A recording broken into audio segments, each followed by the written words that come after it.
Pemirsa Komisi 2 DPR RI akan memanggil Menteri ATR BPN mempertanyakan status HGB dan SHM di lokasi pagar laut.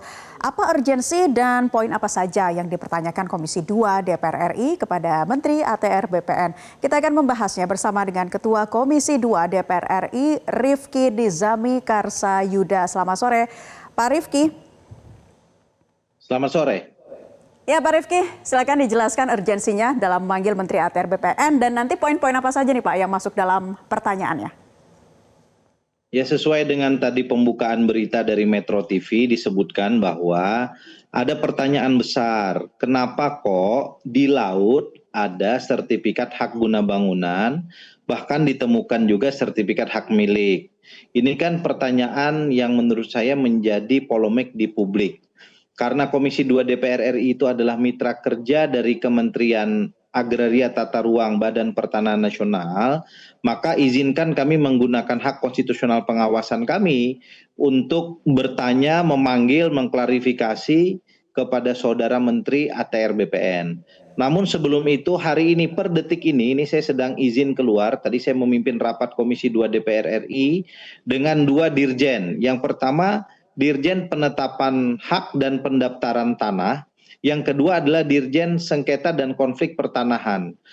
Di dalam forum pengaduan masyarakat ini juga berkembang terkait dengan pertanyaan kenapa kok Kementerian ATR BPN bisa menerbitkan sertifikat HGB dan sertifikat hak milik di sekitar laut atau pantai yang kemudian bukan hanya ada di PIK, saya kira belakangan berkembang di Bekasi, belakangan juga berkembang di Jawa Timur, belakangan juga berkembang di tempat-tempat yang lain. Karena itu kami meminta kepada Kementerian ATR BPN untuk membuka data kepada publik.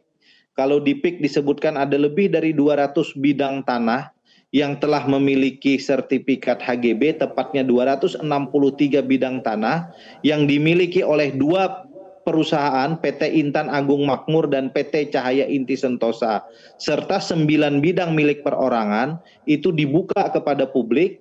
Kira-kira 263 itu bidangnya di mana saja, maka akan terlihat area daratnya berapa luasan, area yang masuk kepada laut berapa luasan. Dan karena itu HGB yang masuk pada area lautan itu menurut saya memang harus dikoreksi, harus dibatalkan dan diterbitkan ulang HGB-nya sesuai dengan tata ruang dan ketentuan peraturan perundang-undangan.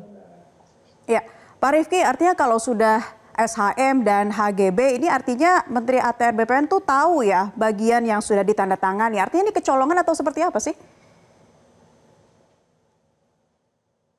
Ya tahu, karena yang menerbitkan adalah Kementerian ATR BPN.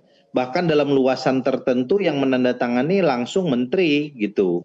Nah, dan karena itu kemudian sangat mudah kalau kemudian data itu dipublish saja agar tidak ada syakwa sangka, tidak ada perspektif negatif terhadap Kementerian ATR BPN bahwa Kementerian ATR BPN bagian dari kong kali kong untuk menghadirkan SHM dan SHGB yang tidak normal ini. Oke, baik. Jadi nanti akan dibuka secara gamblang kemungkinan data-data yang juga dipunyai ataupun dimiliki oleh Kementerian ATR BPN juga akan dibuka di Komisi 2, Pak Rifki. Komisi 2 DPR RI periode yang saya pimpin ini mengedepankan transparansi dan akuntabilitas kinerja. Kami juga meminta hal itu kepada Menteri ATR BPN. Karena itu kemudian melalui forum Komisi 2 DPR kami menghimbau dan mengharapkan Kementerian ATR BPN, Saudara Menteri Nusron Wahid bisa memanfaatkan momentum yang baik ini untuk menjelaskan kepada publik dan memperlihatkan kepada publik. Bahkan di situ nanti bisa diruntut tuh terbitnya sertifikat tahun berapa, kondisi geospasial dan tata ruangnya pada saat terbit itu seperti apa. Karena mungkin saja ada abrasi dan seterusnya. Dan kemudian kondisi terakhir terbit sertifikat dari 263 itu tahun berapa. Dan pada saat diterbitkan secara existing berdasarkan citra satelit sebetulnya seperti apa. Kalau memang kita dapati ada kesalahan sejak awal penerbitan sertifikat hak guna bangunan dan sertifikat hak milik, saya kira biarlah proses hukum yang akan melanjutkan persoalan-persoalan ini. Jadi harus dibuka secara terang benderang, termasuk juga tadinya berkaitan dengan perizinan SHM, HGB, dan lain-lain. Jangan sampai malah nantinya sudah diagunkan. Terima kasih Ketua Komisi 2 DPR RI, Rifki Nizami Karsayuda, sudah bergabung di kesempatan Prioritas Indonesia.